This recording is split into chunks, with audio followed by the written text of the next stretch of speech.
Welcome to Behind the Muscle podcast. Today's guest is an NPC bodybuilder. Today's guest is John Thomas. John, welcome to the podcast. Hey, Quentin. Thank you for having me on. Long-time listener. Very happy to be here. For sure, my man. Yeah, before we hit record, I definitely wanted to thank you, and I did thank you for just all the loyal support. So it's always cool to have somebody on that's kind of tuned in with the podcast, kind of knows what's going on. So I appreciate you, John. So as you kind of know, the first question that I have for you, John, is who are a few of your favorite bodybuilders of all time? All time, I think I'll start chronologically. For me, Arnold Schwarzenegger was who first kind of piqued my interest into bodybuilding. I remember watching Pumping Iron at like 12 years old and thinking, this is really weird. Left it. I started working out a few years later, and then Arnold was kind of who drew me back into it. I think he's so approachable. I think he did a lot more for the sport itself, especially getting it going per se, than being like the world's greatest bodybuilder. But I still followed like throughout his life journey how he just worked almost from nothing, like literally grabbing water out of a river to help wash his family, like going from that to governor of California. Like I loved watching his journey. So that drew me in. And then now a little bit more like chronologically recently, I'm really into some of the up and coming guys like Nick Walker. I got to see him about 2 years ago at the Olympia. And my first thought was, this guy looks like a cartoon character. Like he looks like a superhero out of like a comic book. Like just his I recognize him from his tricep walking behind him. I was like, holy shit. So and then getting to see him on the podcast and see how engaging he was with the audience. Like for me, I mean, obviously my name, the Bodybuilding Vegan on Instagram, it's kind of a medium. Bodybuilding is a medium for other things in my life. And I also see that with other people. Like I really feel like Nick has stepped out to be very open, beyond just his bodybuilding. Like you could to look into his life. He makes these cooking videos with his mom.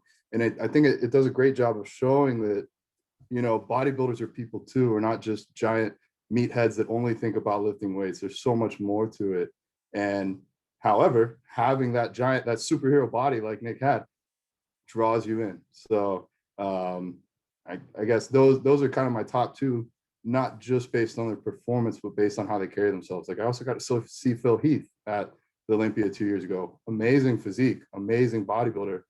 I just feel like he wasn't possibly as prepared for the social media age to really welcome that in and deal with the haters and deal with some of the negative aspects. And I've seen some other people do really well with that, like Nick Walker. So those would be my two. Excellent. Love that. So tell us, John, at what age did you start lifting weights? And then why did you start lifting weights at that age? So I was 14 and I got roped into wrestling, which in some ways is like bodybuilding. There's a lot of training involved, but it's usually like cutting weight, getting very, very lean, and a lot of running. Like we were running like up to 5 miles a day. And it was hell. Like some of my wrestling workouts are still harder than anything I've done for weights. Like I literally cried through a few of them.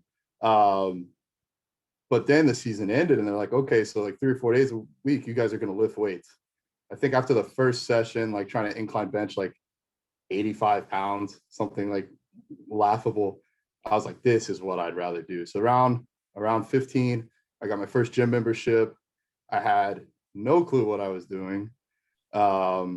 I didn't have a driver's license because I was 15. So I would ride my bike to the gym in the morning, train for an hour and a half or 2 hours, ride it home, just eat and play video games, and then ride it back and train at night. And I did that 6 days a week for that whole first summer that I had the membership. I got like 5 pounds of gains that first summer, and then that was it, just because I didn't know what I was doing. So that was how it started. And since then, I can say, other than due to COVID, there has not been a day in the past decade that I've been out of a gym for more than 5 days straight. I went on a trip to Europe and I did not go to the gym for those 5 days. We walked a lot. We I did push-ups and stuff, but like other than that, bodybuilding has been not always a competitive thing for me, but it's always been a source of therapy, a source of expression, I guess. I never thought of myself when I was younger as having any artistic ability, um, like painting or music. It's definitely not dancing, but bodybuilding and posing and moving your body and building it, to me, that feels like the art that I'm able to do. And I've started to really mentally connect with that, and then really just like feel what I'm doing while I'm in the gym.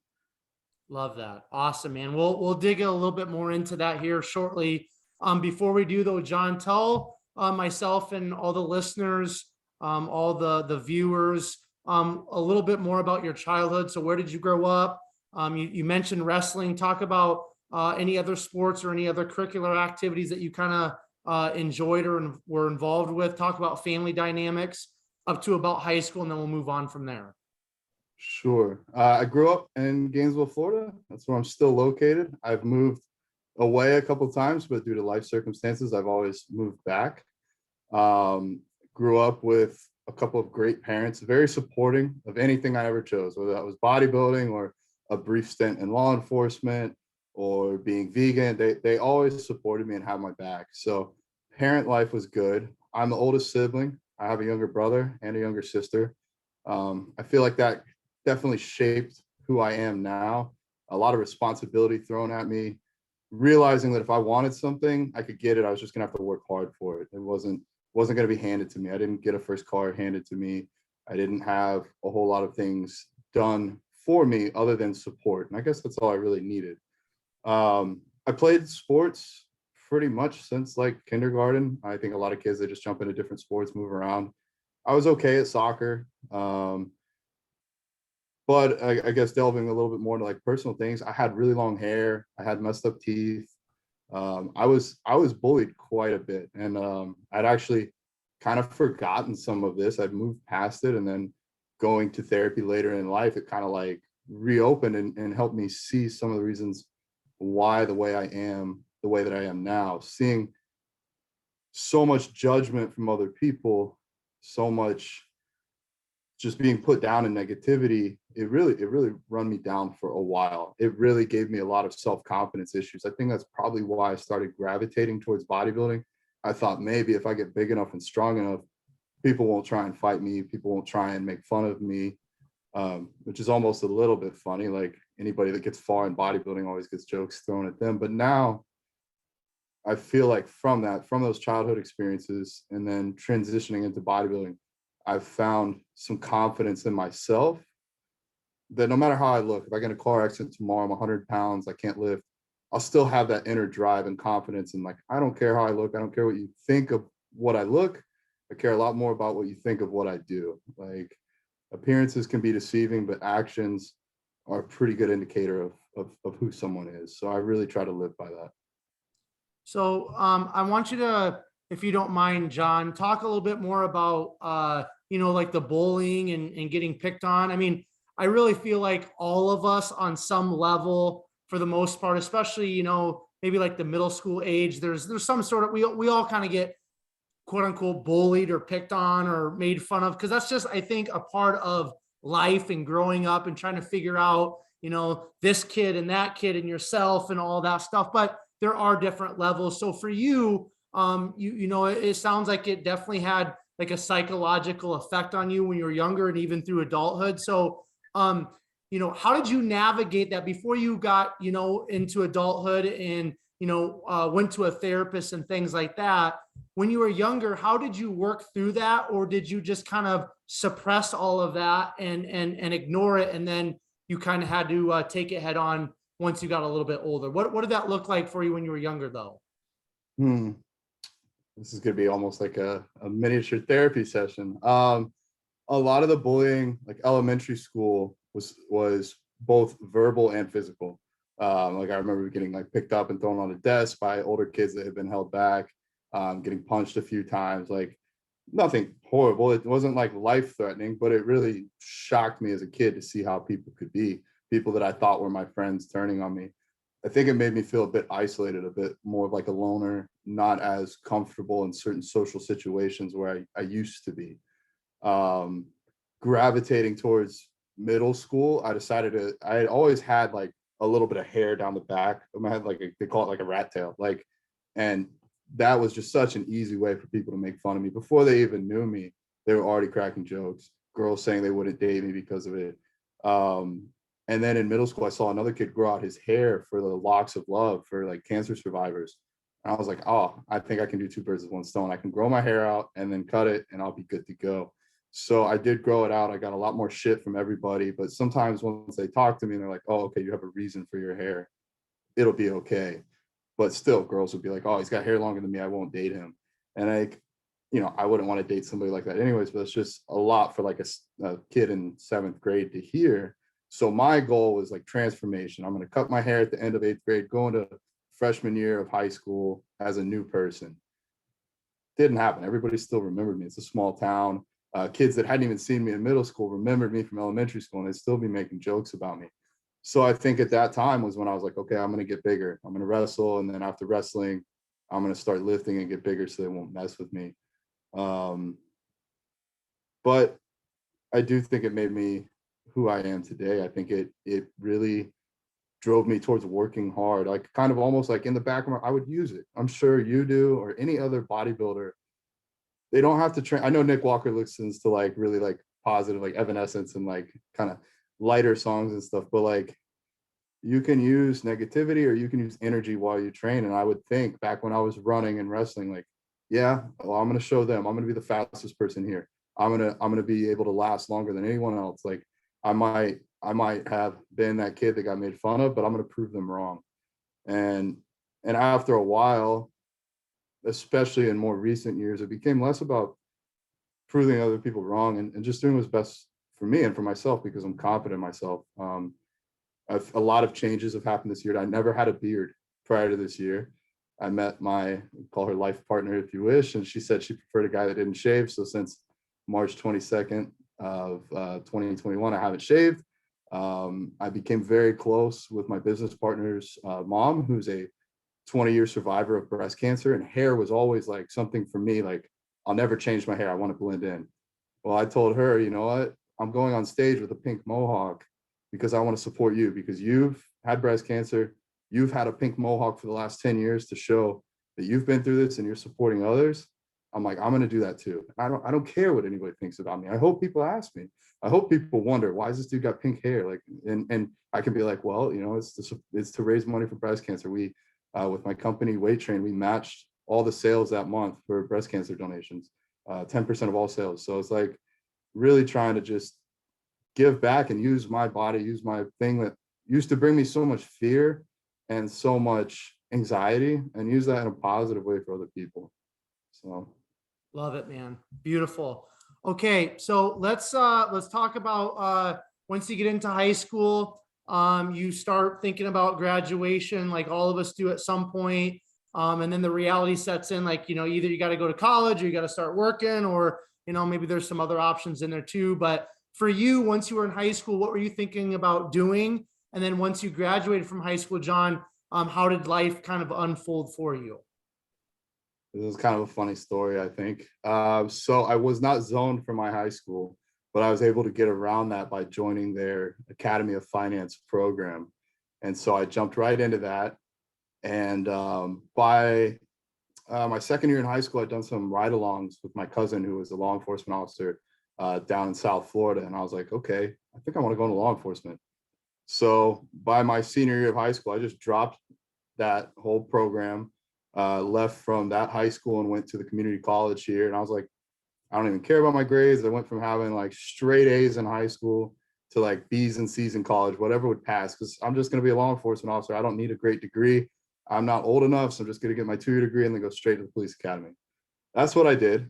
For whatever reasons, it's very difficult, especially for a white male right now, to get a job in law enforcement. It's 2 reasons. One, we already have a lot of white male officers.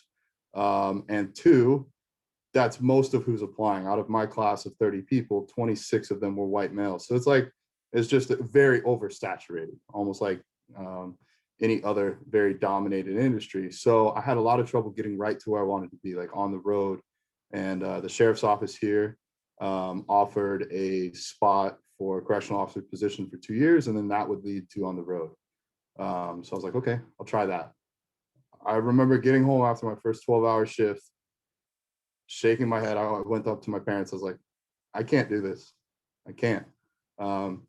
Oh man, I'm blanking on his name, but you just had somebody on the podcast. I even talked to him about it. That was a correctional officer as well. And I remember it resonated with me because it's just other officers don't want to be there. The inmates don't want to be there. Nobody wants to be. It's just a negative environment. It's hard to stay positive there. It's all artificial. I didn't see the sun for like a couple of years because I worked at night. So immediately I was like, okay, what do I do? What do I love? I was like, well, I love the environment. I'm pretty good with numbers. Maybe I'll go into engineering, like environmental engineering. And very quickly realized I did not remember a whole lot of chemistry. And that was not going to happen unless it was going to take many years to get back on the track. So I was like, what am I good at? I guess finance. So funny enough, I had left finance in high school and then come full circle and decided that's what I wanted to do. So while working full-time at the sheriff's office at night, I also enrolled full-time at the University of Florida. The plan was to just like use up my paid leave for the first month and then quit. But then I found out even prior to COVID, a lot of like under level classes are offered solely online. So I found a way to make my schedule all online and just work and go to school for that whole first year, full-time both. And still, I had a friend's buddy be like, well, I guess you're gonna have to stop working out. And I'm like, I'll quit or I'll drop out of school if I stop working out. That's not gonna happen. After that first year, I had saved up enough money that I could just go to school like really full time, like 15 to 17 credit hours a semester and knock it out, and go for a job in finance. I had moved to Texas. I'd worked for JCPenney just prior to COVID hitting back in March of 2020. I moved back here and got a job at a smaller commercial realty place doing finance. And then COVID hit. My position was eliminated. I was unemployed after being back just for 2 weeks. I'll try to keep this brief, but lucky enough, I was able to find a friend that had a Wi-Fi shop. He'd been in business himself. He had gotten his degree and decided he didn't want to work for anybody else selling and distributing Wi-Fi products online. Started working for him part-time. And it was funny because the gyms closed too. So I got laid off on a Thursday and all the gyms closed on a Friday. And my thought on Thursday was, I'll be positive. I can go train whenever I want now. Nope, that didn't happen. So we're like, well, how can we bring fitness to other people? And he's like, well, I've been sitting on this domain, weighttrain.com. I've had this for a couple of years because I thought we might take it somewhere. I was like, let's get some of those Bowflex dumbbells. Well, even like our wholesale cost on those is gonna be like $800 a pair with the shipping from China. So we're like, I can't even like, I couldn't ask somebody that. So we started getting like pull-up bands and booty bands or just anything you could do at-home workouts with. And then the gyms opened back up and we started sourcing products for anything. We got lifting belts, knee sleeves, elbow sleeves. And it was just a way to get people stuff they might need in the gym. And so I was doing the Wi-Fi job until I got myself salaried at that position, still doing this business on the side. And I started picking up some online coaching, mostly looking for like lifestyle clients, people vegan or not, that wanted to better their lives. And I felt like I had enough experience at this point to be able to offer that. So very, very busy, but very grateful to be busy. It really sucked when I got unemployed. I probably applied to about 75 jobs in that first month. And I heard back from 2 people and got one offer for less than half of what I was making per hour part-time. So I understand it's rough out there, but you just got to keep finding a way, keep pushing forward, keep as Nick Walker says, will it into existence. Or I believe Cody Montgomery says, make your own luck. Like hard work can create luck. So just keep pushing. Excellent, man. So let's get into some bodybuilding talk here, John. So talk about so you started lifting like 14, 15 years old, specifically kind of for sport in high school. When were you actually exposed to bodybuilding? I know you said I think you said you watched Pumping Iron, so whatever age that was, but when did you kind of start thinking that you wanted to maybe pursue bodybuilding in terms of competing and really build your body like a bodybuilder? When did that come to be? Sure. I did end up going back and rewatching Pumping Iron a few years later, and I was like, okay, I kind of get it now.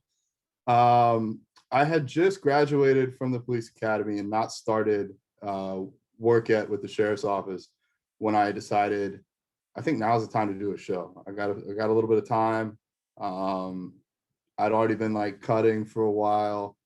Went into this with, if I work hard enough, I can do it. I went from 200 pounds to about 161 pounds on stage at almost 6 feet tall. That's not a good look. I mean, I was ripped, but I also looked kind of like a Holocaust survivor. It was just what it was at the time. I think I was 20 years old then, or maybe just had turned. I turned 21 during that prep, and so I walked away from it after that. As far as the competing side, for mentally, I walked away for about 5 years. I had no desire. It was rough. I was eating 1,600 calories a day while I was cutting, an hour of cardio a day. Not, I guess the cardio is about normal still, but like on that diet, I think I gave myself sort of an eating disorder. So then fast forward 5 years and I've gotten back to like a healthy mental space. I have the funds to get a coach and to really drive into this. And I was like, okay, it's late in 2019 and I want to step on stage. I don't want to win. I don't want to, go pro or anything like that, but I want to look like I belong towards the end of 2021. So I reached out to a coach. I said, would you coach me? And he's like, yeah, sure, let's work together. About a week later, he's like, look, dude, I don't know anything about being vegan. I can't coach you. But I know this guy, Johnizzy, you should reach out to him. And so I did. And John's been my coach now for coming up on 2 years. We worked together that whole time. I was like, look, I want you to take me through a long bulk, a year and a half, and then let's prep and let's see where we land. And I think my progress in that time period was about as good as it could have been. I think even if you put a gun to my head, there's not a whole lot I could have done different. And I'm happy with where that landed. And then towards the, I guess probably about the middle of that prep, I decided, you know what, if this goes well, or if I at least look like I belong and I do okay, I think why don't we push it a little further? And so my tentative goal now is to take the next at least year and a half off for an off season, get healthy, grow. I came on stage at about 222 pounds this time around at 6 feet tall. And I think I probably need to add 20 or 30 pounds to that to really have a chance at being in open, becoming competitive for an open men's bodybuilder at my height. And so the goal would be to be back on stage late 2023, with the ultimate goal of becoming the world's first, to my knowledge, IFBB pro in men's open bodybuilding that is also plant-based. I've been plant-based longer than I've been lifting, so I think that's a cool goal. I think it hasn't been done yet, but that doesn't mean it can't be done. So let's talk about being plant-based, being vegan, because that's obviously a huge platform that you have, being a bodybuilder and living that lifestyle of plant-based. So why don't you just unpack kind of that story of why you decided to step into that lifestyle? And then I've kind of got some further questions about how does that work in terms of being a bodybuilder, a competitive, competing bodybuilder, because obviously that's the minority within bodybuilding. So just tell us how you became vegan, you adopted that lifestyle, and how that kind of works with bodybuilding. And then we'll just kind of, I'll bounce some questions from there, John. For sure.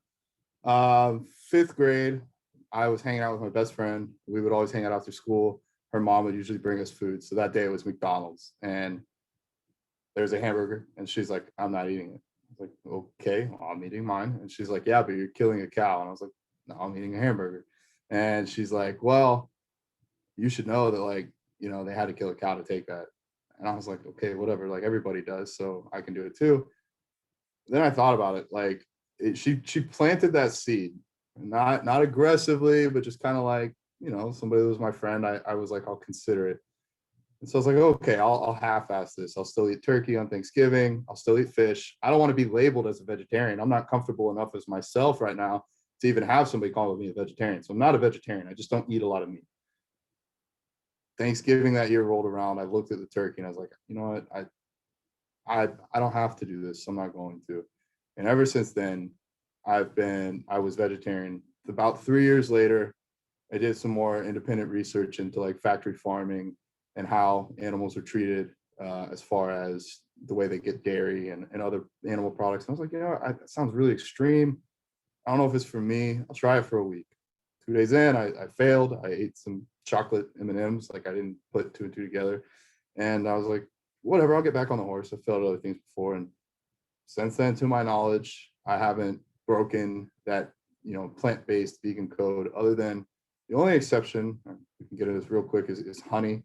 I feel like if you're getting honey from like organic, locally grown bees, that might actually help the environment, because bees in the wild are becoming extinct due to other farming practices. So that's, no, there is not consent from the bees to take their honey. But at the end of the day, I feel like it's kind of a moral, you could even call it a gray zone if you want. But other than that, fully plant-based. And it's become more than just for that individual cow. That's how it started. But a quote that really resonates with me is that we don't inherit the earth from our parents. We borrow the earth from our children. And as someone who eventually is planning to have kids, but even if not, would like to leave a positive impact upon this earth, I think finding ways to reduce our impact when reasonable is big for me. Like I said, I was thinking about doing environmental engineering, and back to even Arnold. I know Arnold's not vegetarian, but he's got such a huge following on Instagram, and he's like, I think we should eat meat 1 or 2 less meals a week and see what we can do. And it's like, if he gets 1 million people to do 1 less meal, that's a huge impact. So it's kind of, it's nice because it meshes with all of my life goals, both taking care of the animal, but also the planet. And I think for my health too. Bodybuilding, we'll get a bit more into the bodybuilding specifics, but I've compared my blood work, I've seen other people's blood work done, and seen healthier results for the most part for plant-based. There are deficiencies that you might want to pay attention to. But as far as some of the harsher things that can happen in this sport, this seems to have a healing effect. So it might be able to help us do what we do even better. So since you've, been doing this for so long in terms of the plant-based life or lifestyle, has this helped you, John, kind of step into your own like personal identity? And has having this kind of with you for so long, has it really like helped you become and step into who you feel like you're supposed to be as a human being?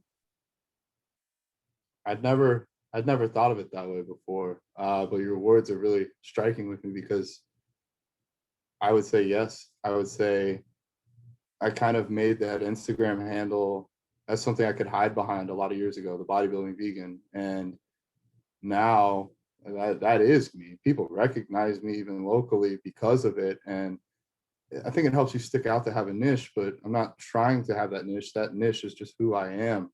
I'm able to show other people that you can still chase your goals through kindness, through caring about the planet. And then also they both just, they go hand in hand. If you want something, you can do it, whether that's plant-based, whether that's bodybuilding.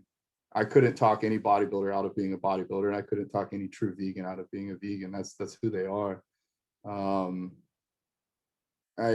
I think I was so uncomfortable with who I was for so long, and now that is me, and I'm happy that that's me, and I'm not afraid to tell somebody. Like I said, like I remember one of the bullying experiences in 5th grade was that I was in my head a vegetarian, but I didn't raise my hand when they said, who wants a vegetarian lunch? So I just didn't eat that day. I didn't want to eat that. And I wasn't comfortable enough to raise my hand and be like, hey, I'm a little bit different. And now difference is good. people tell me, oh, I'm weird. And I'm like, I fucking love that, because that's what makes you you. Like, if you're not a little weird, if you're not a little out there, you're boring. You're probably not really yourself, because everybody's got their own weird things. And we should, as a parent or as a friend, we shouldn't cover those up. We shouldn't have conformity. We should let people be who they are. As long as they're not hurting other people, be yourself. Amen, man. I love that. So let's get a little clarity here, because even for myself, I don't really know a whole lot about being plant-based or vegan, but what is the difference between being a vegan and a vegetarian? Because from my understanding, there is a difference, and I just want to make sure that for myself and for other people that are going to be watching and listening to this, we have some very straightforward takeaways in terms of what it is to be a vegan, what it is to be plant-based and vegetarian, because I think it's always helpful for everybody to be willing to learn and have those takeaways from the podcast specifically. So is there a difference, and what is the difference between being a vegan and a vegetarian? Yeah, for sure. Vegetarian just means you're not going to eat any animal, or even any animal that would result in their death. So like not eating meat, not eating fish. There are pescatarians, which is like a sect of vegetarian that will eat fish but not other animals. But like a strict vegetarian wouldn't eat any meat, or any fish. Famous bodybuilder Bill Pearl, he was a very high level competitor, I think back in the 80s. And he was vegetarian, so he'd still eat eggs, he'd still drink milk. And then vegan, a true 100% plant-based vegan would not eat anything that ever comes from an animal. And you have kind of two different reasons for it, either the ethical side or the quote unquote health side. Some people believe that anything from animals is unhealthy, so they'd even stay away from very, very small amounts. Like even if it's the last ingredient, if there's a little bit of honey in the bread, they wouldn't eat it. And then there's also the other extreme, like the ethical side of being a vegan. Like you wouldn't use lipstick, even if the lipstick was made from plant-based materials. If they experimented on animals with it, then they wouldn't use it as well. So I guess in some aspects, I kind of blur the lines. I'm sure I've used medication that's been tested on animals. I think you got to really dig deep and ask yourself, don't have a blind faith. Dig deep and say okay, was the new vaccine tested on animals, but could it save a lot of human lives? Maybe that's worth it. And then same thing, if I'm going to go to the store and the only piece of bread they have has honey as the last ingredient, I personally would probably be okay, I can live with that, but I wouldn't go just drink milk or go eat a hamburger, because those directly relate to things I'm not comfortable with doing. So hopefully that makes it clear. Yes, absolutely. So you specifically then are a vegan, right? You're not a vegetarian? Correct. I've been vegan now. I turned vegan when I was 13. I'm 29, so I've been vegan for 16 years, longer than I've been lifting. So yeah, this has been more than half my life. More than half my life. Yeah. Very cool. So let's talk about being plant-based or vegan and being a bodybuilder, because again, as I mentioned earlier, John, and you know this better than anybody, that's the minority as opposed to the majority within the bodybuilding community. So what are some of the let's just look at this kind of in two different lights here. What are some of the cons that maybe you see or other people present to you about being vegan and being a competitive bodybuilder? And then once you kind of get done with that, what are some of the pros of being a vegan and being a competitive bodybuilder? So let's start with the cons and then talk about the pros, if you don't mind. For sure. Cons. I'll go with perceived cons first. Perceived cons are, well, you won't be able to get enough protein to build muscle, or it's got to be so hard to eat enough calories as a vegetarian or a vegan to build muscle. I was even told by a competitor that my chest must be small because I don't eat animal protein. I was like, but then how does that explain the rest of me? But those are perceived, and I think they are they're both incorrect. With a little bit of due diligence, I would say an actual con is maintaining your diet away from home. I can't just roll up to most restaurants, even like a bodybuilder in prep could probably go to like a steakhouse, be like, hey, I want a baked potato, I want a steak that's not cooked in butter, don't add any oil, just give me some grilled veggies on the side or steamed veggies on the side. And very easy to still like meet their macros or meet their meal plan. Quite a bit more difficult to do that currently as a plant-based lifter. However, I will say, if you're not in prep, if you're in a bulk, almost every restaurant has a vegan option. I mean, even Burger King now has a vegan burger. Maybe not the best macros, but like you're not going to starve. And if you're bulking, it might not be the healthiest, but you can get some calories down. That's another thing. The calories, that's definitely a perceived con. I've noticed, and my coach Johnizzy noticed when he competed for a vegan as a little while, I think just as an experiment. But he said his total calorie intake was about 500 calories a day higher during his vegan preps. Not sure why, to be honest with you. I don't know if it's we're better able to use that energy, or maybe metabolism's higher or metabolism's faster. I'm not 100% sure. I haven't done any studies or read any, but I've just noticed that you can still definitely get the food in. When I was on my last bulk, we got up to about, I know it's not big by bodybuilding standards, but about 252 pounds, big for me. Eating 385 grams of protein a day, about 800 carbs a day, and 100 grams of fat. I mean, it was a lot of food, but still, I think mostly relatively healthy food. So, yeah, I think it's definitely more perceived that those are cons. The realist one is just it's a little bit harder on the go, but most bodybuilders are going to be meal prepping anyway, so that doesn't necessarily apply to everyone. And then for perceived benefits, oh, it's healthy. Not necessarily. Like being just plant-based, I love my brother. He eats way better tasting food than I do. He's vegan, but he'll make all sorts of pizzas and smother them in like vegan cheeses and very oily. There's oil dripping all over the place. And he'll sit down and have a bag of potato chips with that. I'm like, holy shit, that looks good. But I know that wouldn't be doing me good on the internal side. Oreos happen to be vegan, so like you can definitely eat a lot of crap. I had a cheat meal yesterday where we went and got some vegan donuts after, some Boston cream donuts, and those were not healthy, but they were vegan. So they fit my ethical goals, just not any health goals. But I do think, though, done right, plant-based can be healthy, or even if you're not plant-based, including some of the principles into a typical bodybuilding diet can be very helpful. I think you got to be careful what you eat. Like for my clients, I typically tell them find veggies that sit well with you. Like for me, spinach is great. Green beans are great. Peas are great. But if I eat kale, if I eat broccoli, if I eat cauliflower, I'm going to be gassy. I'm not going to feel good. So it would be including the right stuff. And then also looking at some of the more holistic health side. I know for us, cholesterol is an important one to focus on. And by including a lot of fiber foods like oatmeal especially has, to an extent, like you can't do too much or it'll mess with digestion, but a solid amount along with berries, other plant-based foods will bring that LDL way lower. I've noticed that both myself, other people in forums, and even some of my clients. So definitely from a longevity standpoint, there can be some really good health sides to incorporating plant-based meals, even if you're not fully plant-based.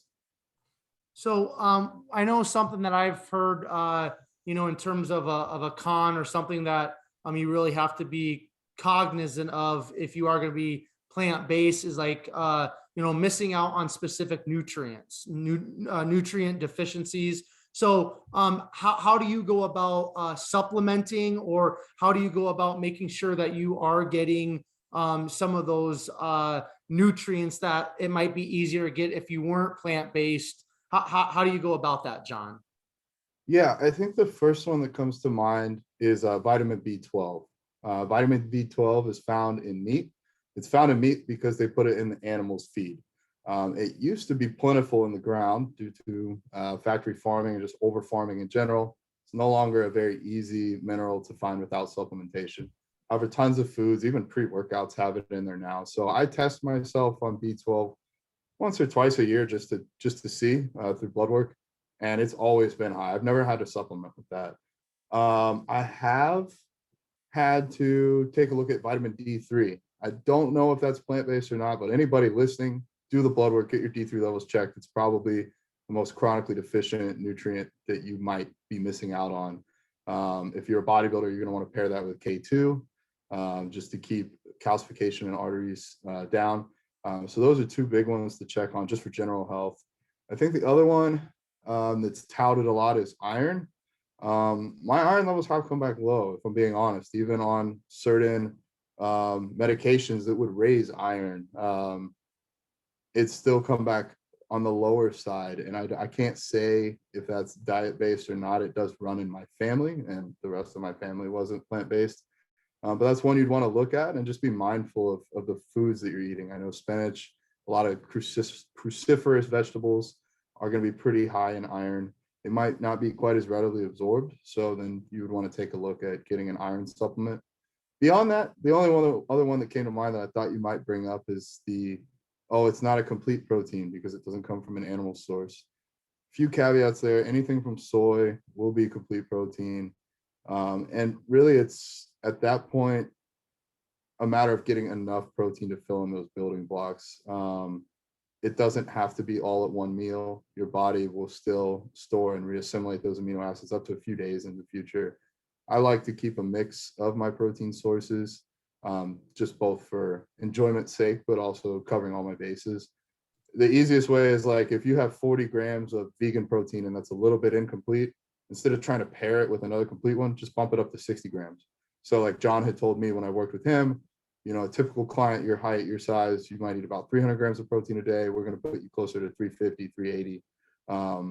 And so just go a little bit higher in the protein if you're a competitive bodybuilder. But if you're, just a regular average person watching this, I wouldn't even worry about it. So. Excellent. So that kind of leads me into asking you about specific vegan proteins. And then I want to talk a little bit more about Johnizzy, and we'll talk about your competition here just not too long ago. But so now almost every supplement company has a vegan protein. I mean, you go to any supplement company's website, there's some sort of vegan option, right? And I'm sure just like any other normal protein that bodybuilders are going to be consuming, there's legit stuff, there's illegitimate stuff. So in terms of the type of protein, I know there's like pea protein, there's hemp protein, there's all kinds of quote unquote vegan proteins. Have you found for yourself, John, and maybe some of your clients and other top level athletes that need more protein than the normal person, have you found some better sources of protein or types of protein in terms of vegan protein, like in terms of maybe digestion and assimilation? Or are they all kind of the same? What's your kind of take on that? Sure. I'll gear this towards people that are either competitive or athletes. I think you hit on a big one there, digestion, like what sits well in your stomach, because I've had some non-plant-based competitors come to me. I think they're partially lactose intolerant. Whey protein just doesn't work for them. What I found to work best for me over trial and error over years is pea protein isolate. They take peas and they grab the aminos out of the peas, get rid of the carbs, get rid of the fat. It's an isolate protein, very similar in a lot of ways to whey.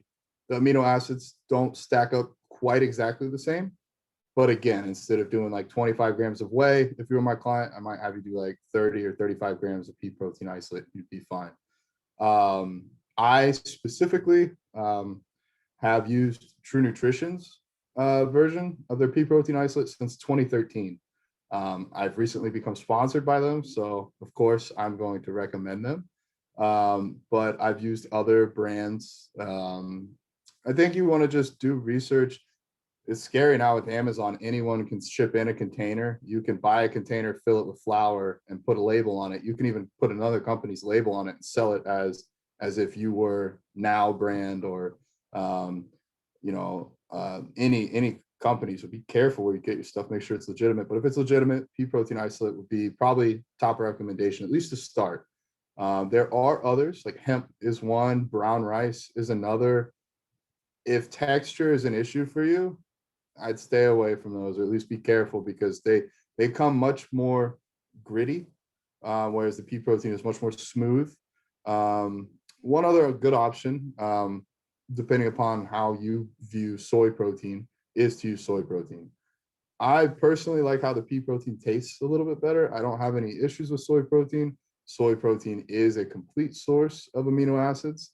So that's one other option. And there's a lot of, I believe, myths out there that soy protein will cause you to have like man boobs or have estrogen related problems if you're a man. I unknowingly didn't know there were other forms of protein about 5 or 6 years ago, and I used 150 grams of protein from soy protein a day for like 6 months and had no issues in that time frame. So that's another one you could use. But I'd recommend giving pea protein isolate a go. And if you want to support me, check out True Nutrition. They make some great stuff. I've used them for way longer than they've had me on their team. So that's my tried and true one. Perfect. So let's talk about Johnizzy.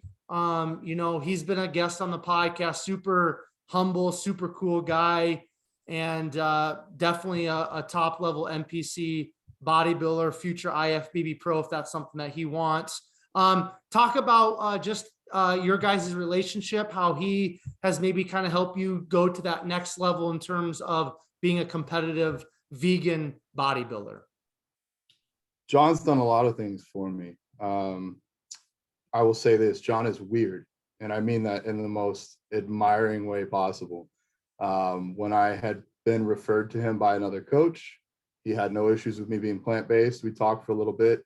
I think he made a name for himself on YouTube. He went vegan for a couple of years. I know he ate grapes only, just grapes for like 17 days just to see if he could do it.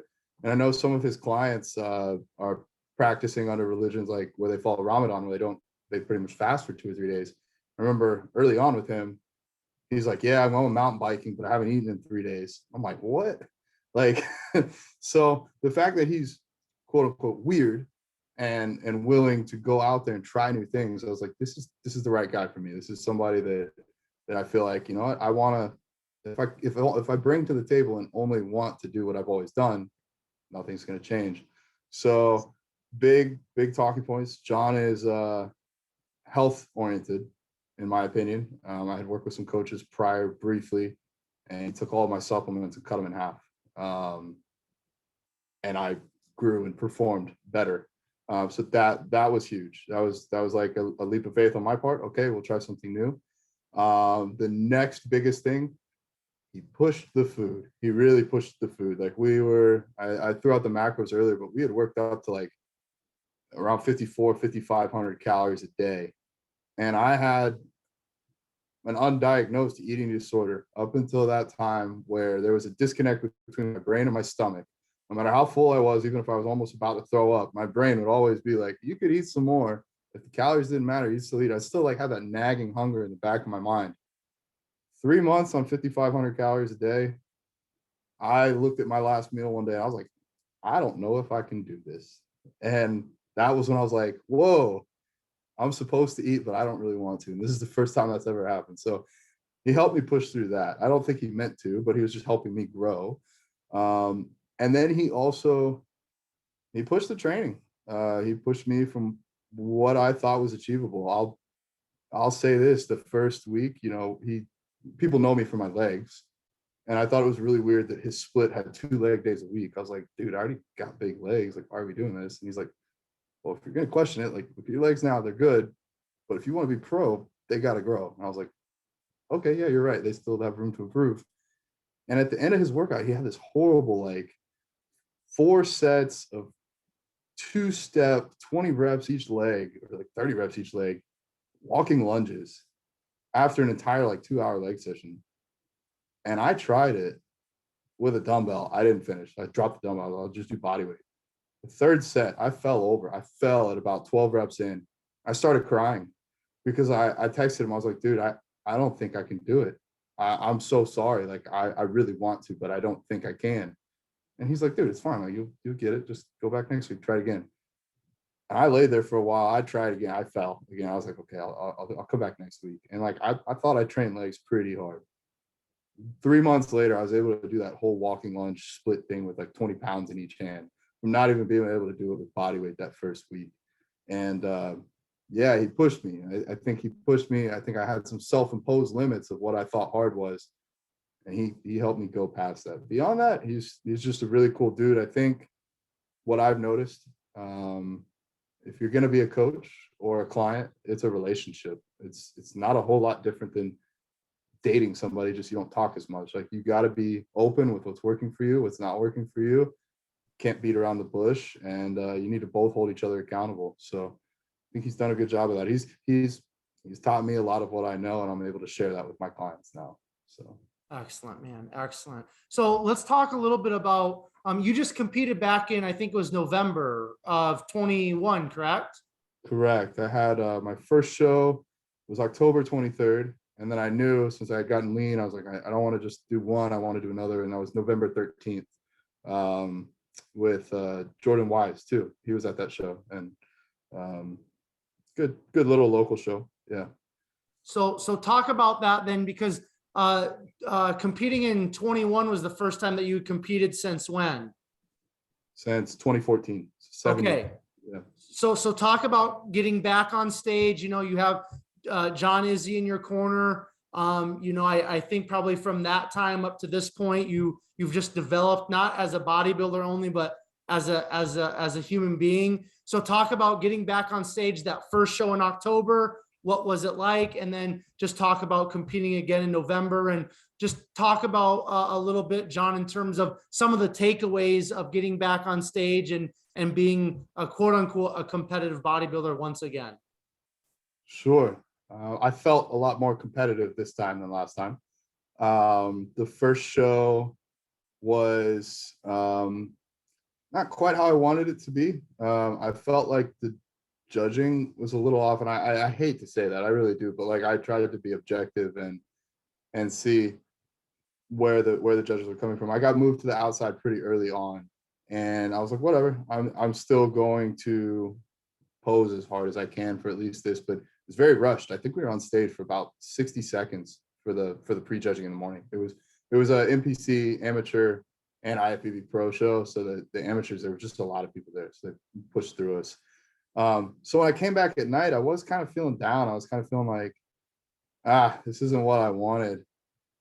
But then I took a second to think about it. It's like, John's worked with me this long, but beyond John, Laura, who I'll say is my life partner, we've been together for almost a year now, but like, she met me right as we started prepping. And so she dealt with me throughout prep. And the fact that she stuck around through that I got the rest of my life to make it up to her. I think I was okay. I think there were spots where I could be better, but she really supported me. She was there. My parents were there. I had people from the local gym. A lot of people that identify with my company came to support. And so when it was time for my routine at night, I was like, this isn't for me. This is for them. Go out there, and you got 60 seconds to enjoy it. So I did. And I left on a note of, okay, I didn't place where I wanted to, but a lot of people told me I looked like I belonged up there. And I kind of did do the goal that I had originally set out for. And then fast forward about 3 weeks later, coasted pretty easy. Carbs were higher. It was definitely much easier the next 3 weeks, almost like a little diet break. Just coasted into the next show. Got a lot more time on stage to pose that morning, so I felt like I at least got to show off what I had. And I got beat by an older guy. He was, I think, 54, and he looked fucking great. So give it to him. I got second at that show. And same thing that day, like, I was just there. I was present. I was in the moment. I was ready to enjoy it, whatever happened. And I think that's the biggest difference competing now versus 7 years ago. I didn't really, I mean, of course, the outcome matters to you. Of course, if you're in competitive bodybuilding, you want to win. But I was there. That second show, that was the best day of my life. Like, because I was surrounded by friends and family.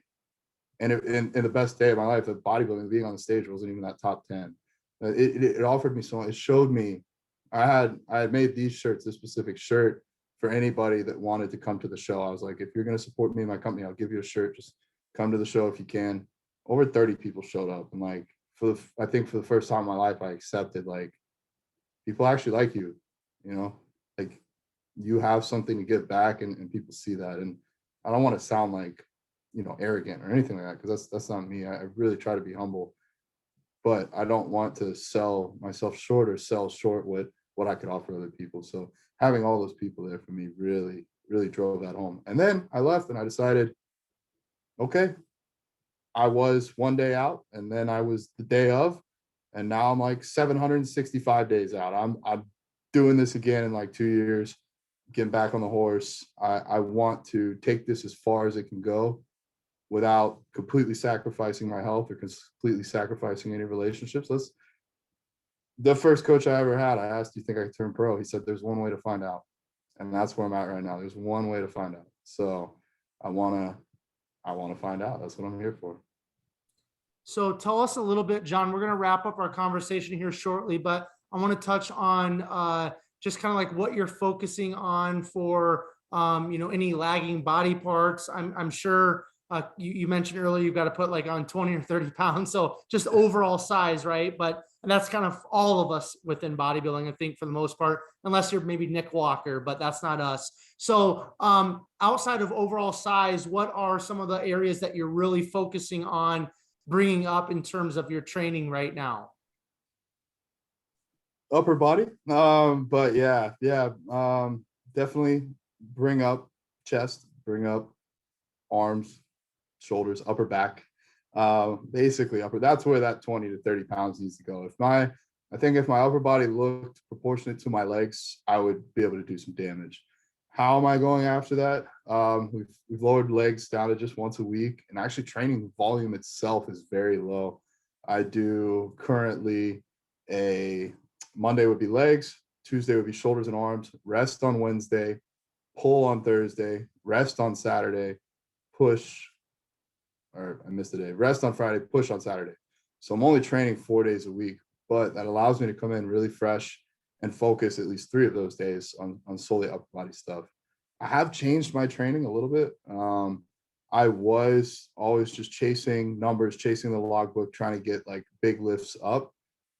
And then I had a couple of injuries, like post show, like not terrible, but like I felt like I minorly tore my hamstring, and same with my bicep, possibly like a sodium or electrolyte imbalance. But I was like, you know what? I don't know if this is sustainable. Like doing straight leg deadlifts with 4 plates for multiple sets of 12 to 15 reps. It's a recipe to get injured. So I've started gravitating towards one of my coaches, John Meadows, going back and revisiting some of the information he has out there, basically tiring out and targeting a muscle a little bit, and then going back and doing some like forced holds, negatives, even more of like dog crap style training with Dante Trudell, really doing a lot of paused work and 5 count negatives on leg press, just so I don't have to load up as much weight. And I think it's going well. I mean, my calories are well over 1,000 a day higher since the show. And I weighed in the same today.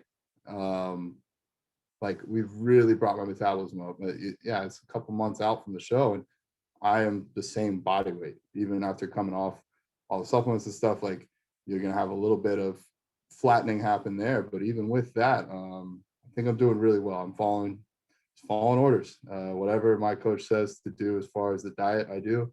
I'm kind of running the training a little bit on my own now. I get guidance on that, but one thing I kind of know how to do is train, like a little bit. I mean, I've done that for like 13 years. I kind of have an idea.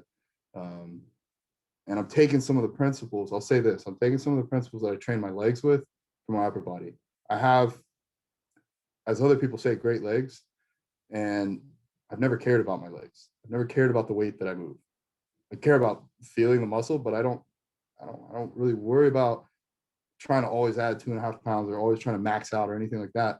And I think that's part of why my legs have done so well, is I've just really focused on the muscle and focused on working hard.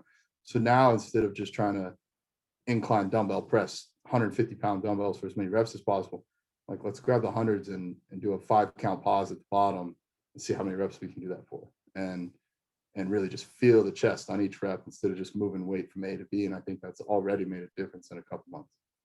Cool, man. All right. So I'm very curious, and then I'll kind of give you the last words here before we close it out. But I'm curious in terms of being a plant-based bodybuilder. like what do your meals consist of? So you know, I don't know if it stays pretty similar between off season and prep, but just tell us a little bit about like what do your meals consist of? What does that diet look like in terms of again being a vegan? Sure. I think it's pretty similar to a lot of other competitors off season versus prep. Like off season, you'll have more rice, more pasta, more potatoes. Basically, carbs go up, and a little bit more fun foods occasionally too. But the main meals, I have like 3 traditional style meals and then 3 like protein dessert style meals as well per day typically. So traditional style meals, I will have a scrambled tofu. So it resembles kind of like scrambled eggs with some veggies, and then depends on where I'm at. If I got extra carbs, I'll throw in either oatmeal on the side or rice mixed in with it. That's an easy go-to. I've been doing that for a couple of years now. Next one, John really introduced this one to me. It's called TVP, textured vegetable protein. It's basically soybeans that they defatten. They take all the fat out and chop them up and blend them up, and it comes out very, very similar to ground beef. If you've ever tried like any of the Beyond Beef or anything like that, or Gardein beef, it's very similar to that, but it's a lot cheaper. So I use that. And my thing right now is I'll mix that with like lentil pasta, and some sauce, maybe some veggies. I've done it with rice before to make it kind of like Mexican style, but almost like a bodybuilder would do ground beef and rice. Very, very easy, tasty meal. And then the third one is seitan, which is made from vital wheat gluten.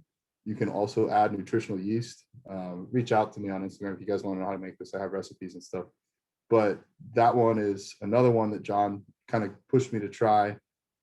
It's very easy to make. You make it almost like bread, and then I chop it up and dice it up and throw it on top of rice, bell peppers, some cashews or avocado or whatever. So those are like the traditional style, like kind of like bodybuilding meals. But I have a bit of a sweet tooth, so I love to do some of my True Nutrition protein powder. They have some kind of crazy out there flavors like spiced rum cake, gingerbread cookie. I'm really digging the pumpkin pie. I'll mix like the pumpkin pie protein powder with a bit of canned pumpkin, throw that in either oatmeal or cream of rice, depending upon where I'm at in my diet. And that I'll do that for a couple more meals a day. And then I do like an intra-shake training, very similar to anybody else that competes, just usually highly branched cyclic dextrin, 50 to 75 carbs, along with a shake after or cream of rice after. So nothing too crazy. I mean, I think a lot of people think, oh, vegan, like you can't eat anything. There's a lot of options out there, and I'll tell you now, doing this for almost 2 decades, there's a lot more now than there was. It's a lot easier to find stuff, even accidentally. My dad ate a vegan Ben and Jerry's ice cream container the other day, and he didn't even know. He's like, oh, well, it was good. I finished it. I was like, okay, you do that. But at the end of the day, it really, I think, for the most part, comes back to the macros or the meal plan. Not a whole lot different than another competitor. Compared to a regular lifestyle person, probably a big change. But if you're already a competitor, you're already counting your foods, not a whole lot different. Excellent, John. So the last question I have for you is, what has bodybuilding given you, or what has bodybuilding taught you? Everything. I mean, I started, like I said, around 15. Bodybuilding has shown me hard work, dedication, consistency. Anything I've learned in the gym, I've been able to apply elsewhere in my life. You give what you get. I go around in the gym and give out, not unsolicited advice, but a lot of people come up to me and say, hey, what do you recommend for arms? What do you recommend for this? What time should I eat this? And I'll make time for anybody. It doesn't matter how busy I am. I will make time for them because somebody 10 years ago made time for me. And it's something I can pass on. Some of the best relationships I've ever had, some of the best friendships, some of the best mentors, and about half the jobs I've worked have started from meeting somebody in the gym. Bodybuilding on the competitive side is a very isolationist thing. You really can easily become that hermit, but I disagree with a lot of people. I love social media. A lot of people say Instagram's horrible or Facebook's horrible. It's toxic. Maybe take a look in the mirror. Maybe it's you that's toxic, because I've made so many great friendships. People I've never met my coach in person, but we've worked together for 2 years now, and we stay in touch on Instagram and text. I've never met you in person, but we've already established this communication, and that's something bodybuilding's given me. I found a lot of other people that are in a similar spot to me. You know, my family doesn't really understand why I can't eat at Thanksgiving this year because I got a competition coming up right after. I get you. I know where you're coming from. Let's talk about it. Let's get through this together. So the bodybuilding's basically giving me everything. It's giving me confidence. I think I have an addictive personality. I think if I found drugs at 15 instead of bodybuilding, probably be hooked on drugs or dead in the dish somewhere. I'm very glad that this was shown to me, and that's my goal. That's with my company why we added to the logo family. We're trying to build a community where we can offer this to other people and keep it going. And I think what you're doing, Quentin, with this podcast, Behind the Muscle, there's a lot more. People see a bodybuilder walking by and they're like, oh, that guy's just an idiot. He just lifts weights all day. He doesn't know anything. Well, a lot of people don't know Ronnie Coleman. He graduated top of his class in an accounting degree. A lot of people don't know that. They just know he's that big guy that competed in Olympia. So there's a lot more there. And I think we have these platforms. You have YouTube, you have Instagram to give back. A lot's been given to me, and I'm ready and I'm confident enough to start giving back to anyone else that I can. So everything. That's great, John. I appreciate that perspective, and I just kind of want to give you the platform here to share any final thoughts or words. Also, where can people connect with you on Instagram, YouTube, any sponsors, all of that type of stuff? The platform is yours, John. Thank you. Last words. Believe in yourself, whoever you are, whoever's watching this. Somebody might tell you no. Somebody might say you can't do something. The only person that determines that is you. I remember reaching out for this podcast. I reached out like 2 months ago. Hey, can I come on? And you're like, I'm really busy right now. I'm like, okay, cool. I'm going to make myself valuable. I'm going to make a spot for myself. Same with my sponsorship. When I first reached out, they're like, you don't have enough affiliate sales. We'd love to bring you on, but you're just not doing enough. Instead of getting discouraged and being like, I quit. Nah, double down. If it's what you want, find a way to make it happen. You can do it. Things are so much harder when you think about doing them. Once you've actually done it, you realize it wasn't so bad. And then next, anybody that has any questions, I'm an open book. I respond to anybody that sends me a DM on Instagram. That's probably the easiest way to find me, at the Bodybuilding Vegan. If you find me through this podcast, any other way, reach out to people. We're all people, and if I have something I can give back, I'm more than happy to. It's a community, and I want to just keep it growing. So if you're listening and you got a question or you're not sure, just reach out. Very cool. And then the weight train gear and all of that, where can everybody find that and purchase that, John? Yeah, weighttrain.com. It's a play on words. It's W8, so weighttrain.com. I'll be honest, we're not really in this to make a ton of money. I haven't taken any profits in 2 years. We just reinvest, try and bring new stuff. If there's not something that we carry that you want, we can try and get it. But we have elbow sleeves, knee sleeves, belts, wraps, straps at a pretty affordable price. Because when we started, it was because COVID happened. I had been laid off, so I didn't even have a job. And I was like, I can't charge people the price for a resistance band that other companies are asking. It just seems way too much to me. Let's make fitness fun and affordable, approachable, doable. And so that's the message behind our company. And community, family. Anybody that wears this shirt, it's local mostly, our sales, but I've seen so many connections in the gym. Two people that never would have talked to each other. They're like, oh, we got the same company or the same shirt, and now they're friends. And it's that means so much more to me than money or anything else. That's what makes me happy. So. Excellent. So John, thank you so much, my man, for coming onto the podcast and chopping it up with myself and, just giving us some insight into the plant-based lifestyle and bodybuilding and sharing your story. It's appreciated. Okay. Thank you, Quinn. Keep it up, man. Your podcast is one of my favorite ones to watch right now. Cool. You're very welcome. And I certainly will. All of those who are tuning into another episode of Behind the Muscle podcast, I just want to say thank you so much. If it wasn't for you, the podcast wouldn't exist.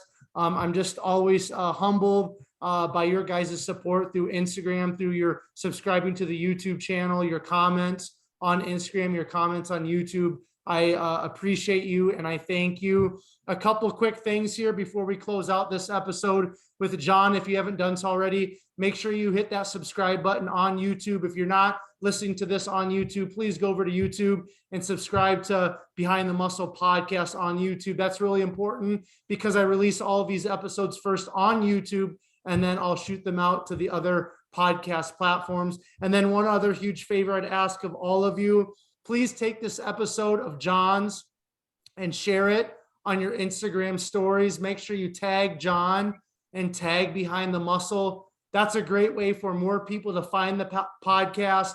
More people are going to listen to the podcast, and then more people are going to be positively impacted through John's story and the other stories that are being shared by these top bodybuilders and coaches. So make sure you're subscribed to the YouTube channel. Make sure you subscribe, or excuse me, make sure you share this episode on your Instagram stories, tagging John, tagging Behind the Muscle. And then finally, I will leave you all with this. Remember, behind the muscle, there's always a story. We'll catch you guys later.